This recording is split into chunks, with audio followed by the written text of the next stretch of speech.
जय श्री कृष्ण। मेरी सभी माताओं और बहनों को मेरा प्यार भरा नमस्कार। मैं सोमन कुमावत आज लेकर आई हूँ भगवान श्री कृष्ण से जुड़ी कुछ छोटी छोटी कहानियाँ।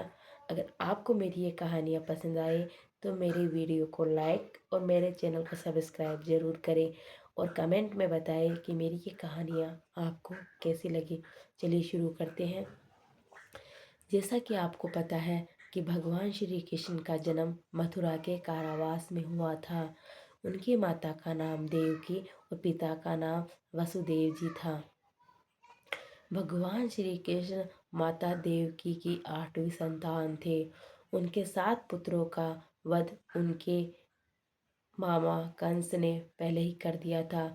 जब भगवान श्री कृष्ण का जन्म हुआ तब एक भविष्यवाणी हुई कि वह उन्हें गोकुल के नंद गांव में छोड़ के आ जाए। जब भगवान श्री कृष्ण का जन्म हुआ तब वहाँ पे पहरेदार जो खड़े थे सैनिक के रूप में, वो अचानक से सभी बेहोश हो गए और कारावास के जो 7 दरवाजे थे वो सब अपने आप खुलते चले गए। वसुदेव जी के जो जंजीरें बंधी हुई थी वो भी अपने आप सारी खुल गई। वसुदेव जी ने श्री कृष्ण को एक टोकरी के अंदर सुलाया और उन्हें नंदगांव की तरफ लेकर चल पड़े।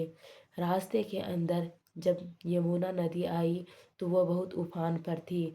जब भगवान श्री कृष्ण के चरण कमल उस नदी के पानी को छूते हैं तो नदी भी अपने आप 2 भागों में विभाजित हो जाती है और वसुदेव जी को रास्ता दे देती है।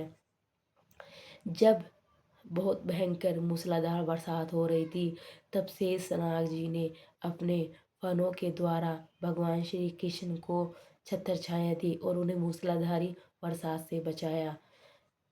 वासुदेव जी अपने पुत्र श्री भगवान श्री कृष्ण को लेकर नंदगांव पहुँचे।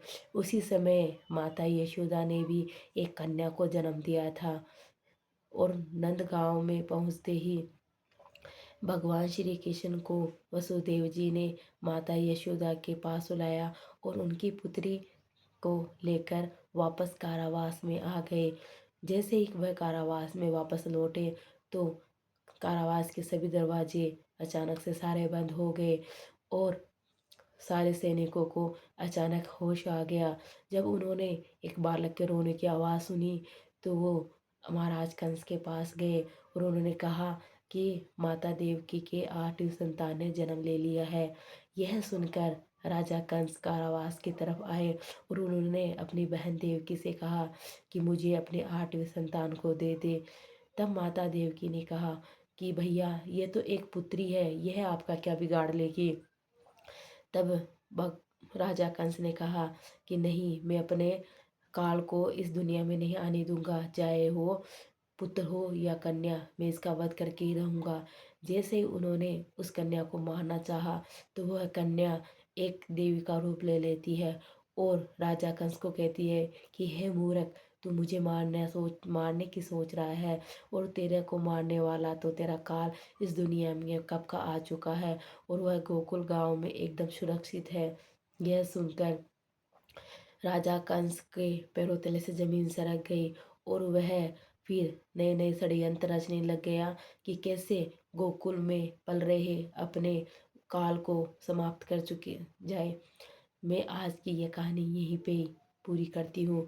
आगे कंस ने अपने काल को मारने के लिए यानी कि भगवान श्री कृष्ण को मारने के लिए क्या क्या षड्यंत्र रचे, किन किन राक्षसों को भेजा, यह सब कहानियाँ मैं अपने अगले भाग में बताऊंगी।